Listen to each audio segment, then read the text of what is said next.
सुंदरबन जंगल में बहुत सारे पंछी मिलजुल कर रहा करते थे और उसी जंगल में लाडो नाम की चिड़िया अपने 2 बच्चों के साथ रहती थी। लाडो बहुत ही मेहनती और दयालु चिड़िया थी। दिन होते ही खाने की तलाश के लिए निकल जाना और शाम होते ही घर वापस आ जाना उसका काम था। उसके पड़ोस में ही बुलबुल चिड़िया अपने 2 बच्चों के साथ रहती थी। उसका घर मिट्टी का था और इसीलिए गर्मी के मौसम में उसे बहुत ही सुकून मिलता। साथ ही साथ उसके घर के साथ ही उसका स्विमिंग पूल था। चलो बच्चों, अब नहाने का समय हो चुका है। चलो चलो जल्दी से नहाओ। मम्मा, हमें नहीं नहाना। हम तो घर से बाहर भी नहीं जाते, फिर भी आप हमें रोज रोज नहलाती हो। अरे बच्चों, तुम दिन भर खेलते रहते हो और इस वजह से तुम गंदे हो जाते हो, इसीलिए रोज ही तुम लोगों को नहाना चाहिए। और अगर तुम लोग रोज नहीं नहाओगे तो तुम्हारे पंखों से बदबू आने लग जाएगी। बुलबुल के बच्चों को नहाना बिल्कुल पसंद नहीं था, लेकिन बुलबुल फिर भी जबरदस्ती उन्हें नहलाती थी। बुलबुल ने अपने दोनों बच्चों को बारी बारी नहलाया और इन्हें धूप पर बैठकर सूखने के लिए कहा। चलो, अब मेरा काम शुरू हो जाएगा। जंगल के पंछी एक एक करके मेरे स्विमिंग पूल में नहाने के लिए आएंगे। बुलबुल बहन, क्या मैं अपने बच्चों को नहलाऊं? हाँ हाँ, क्यों नहीं, लेकिन तुम्हें पता है ना, एक बच्चा एक बेरी। हाँ हाँ बुलबुल बहन, पता है मुझे। ये लो 2 बेरियां। रानो भी अपने दोनों बच्चों को बार बार नहलाती है। एक एक करके जंगल के सारे पंछियों ने अपने अपने बच्चों को नहलाया। अब लाडो भी अपने बच्चों को नहलाना चाहती थी और वो बुलबुल के पास आती है। बोलो लाडो, क्या काम है? बुलबुल बहन, मैंने भी अपने बच्चों को नहलाना है। हाँ हाँ, नहला लो, लेकिन तुम्हें पता है, एक बच्चा एक बेरी। अभी तो मेरे पास बेरियां नहीं है बहन। मैं जब पहाड़ी इलाकों पे जाऊंगी तो तब बेरियां लेकर आऊंगी और तुम्हें दे दूंगी। नहीं नहीं, ऐसा नहीं चलेगा। बेरियां नहीं तो स्विमिंग पूल में नहलाना भी नहीं। जाओ अब यहाँ से। अच्छा ठीक है, जैसे तुम्हारी मर्जी। चलो बच्चों, चलते हैं यहाँ से। और फिर वो अपने बच्चों को लेकर अपने घोंसले में चली जाती है। मम्मा, हमें भी बुलबुल आंटी के स्विमिंग पूल में नहाना है। नहीं बच्चों, हम नहाने के लिए नदी पर जाएंगे। नदी का पानी बहुत ही साफ और शफाफ होता है। लाडो भी अपने बच्चों को स्विमिंग पूल में नहलाना चाहती थी, लेकिन बेचारी लाडो क्या करती, बेरी का दरख्त ऊंचे पहाड़ों पर मौजूद था, जबकि वो अपने बच्चों को अकेला छोड़कर वहां नहीं जा सकती थी। वो अपने बच्चों को लेकर नदी के पास जाती है और एक एक करके अपने बच्चों को नहलाने लगती है और उसके बाद फिर वो अपने घोंसले में वापस आती है। अरे लाडो, ऐसे परेशान क्यों बैठी हो?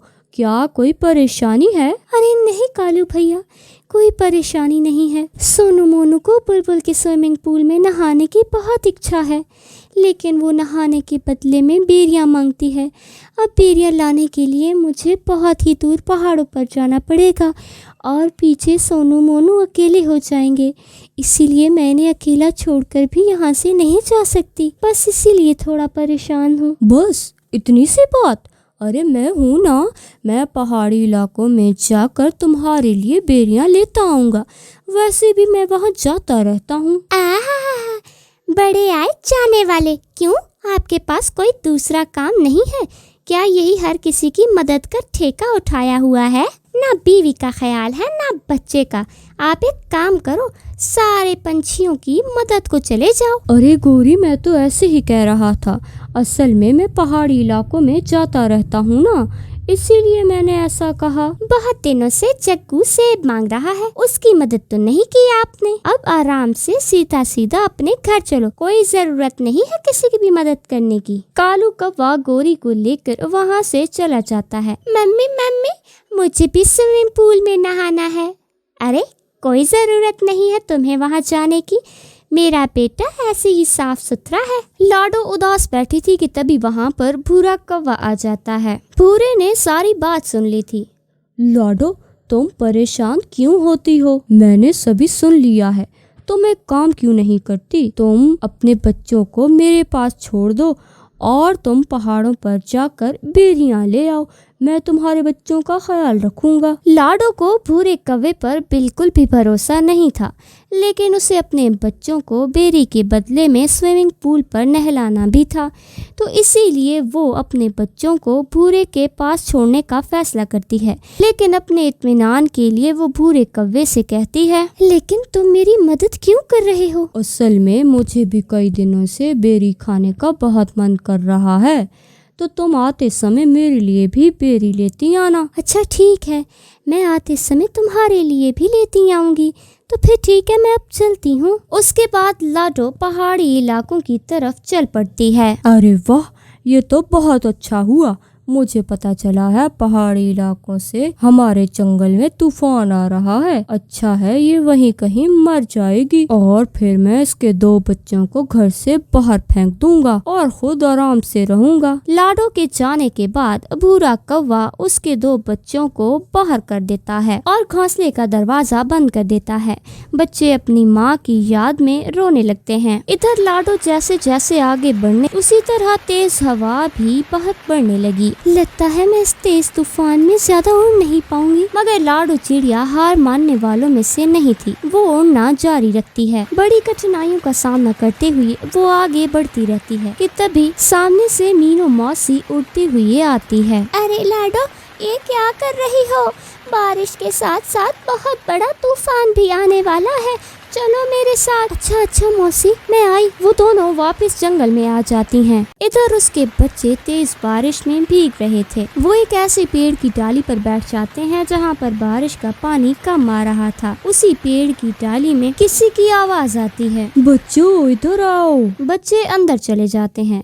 इधर भूरा कौवा घोंसले के अंदर आराम से सो रहा होता है। तभी तेज तूफान और तेज हवा के चलते उसका घोंसला गिर जाता है और सीधा नदी के अंदर बह जाता है। वो दरवाजा खोलने की कोशिश करता है, लेकिन वो उसे खोल नहीं पाता और उसकी मौत हो जाती है। थोड़ी देर बाद बारिश कम हो जाती है और लाडो वापस अपने बच्चों के पास आती है। लेकिन जब वो अपने घोंसले के पास जाती है तो देखती है तो क्या, उसका घोंसला तो वहाँ था भी नहीं। वो अब हर तरफ खोज करने लगती है। तभी उसे बुलबुल चिड़िया मिट्टी में दबी हुई दिखाई देती है। लाडो, लाडो, हमें बचा लो। मेरा मिट्टी का घर बारिश में धंस गया और हम लोग यहाँ पर फंस गए हैं। अपनी जान की परवाह ना करते हुए लाडो उन्हें गीली मिट्टी से बाहर निकालती है। लाडो, मुझे माफ कर दो, मैंने तुम्हारे साथ बहुत बुरा बर्ताव किया। लाडो बुलबुल को कुछ ना बोलती हुई अपने बच्चों को खोजने लगी कि तभी पेड़ के तने से बच्चे बाहर आ गए और अपनी माँ को पुकारने लगे। माँ, माँ, हम यहाँ पर हैं। लाडो अपने बच्चों को देखकर बहुत ही खुश हो जाती है। अरे मेरे बच्चों, तुम लोग कहाँ पर चले गए थे? माँ, आपके जाते ही उस भूरे अंकल ने हमें घर से बाहर निकाल दिया था और हम यहाँ पर आ गए और फिर इन अंकल ने हमें सुरक्षित जगह पर रखा। आपका बहुत बहुत धन्यवाद। अगर आप मेरे बच्चों को आसरा ना देते तो आज मेरे बच्चे मेरे पास ना होते। कुछ दिन गुजर जाते हैं और फिर सारे पंछी मिलकर जंगल के बीचों बीच एक बहुत बड़ा स्विमिंग पूल बनाते हैं, जहाँ पर सारे पंछी और उनके बच्चे नहलाए जाते हैं। तो दोस्तों, आपको ये कहानी कैसी लगी हमें कमेंट करके ज़रूर बताएं और अगर ये आपको पसंद आई हो तो वीडियो को लाइक करना मत भूलिएगा।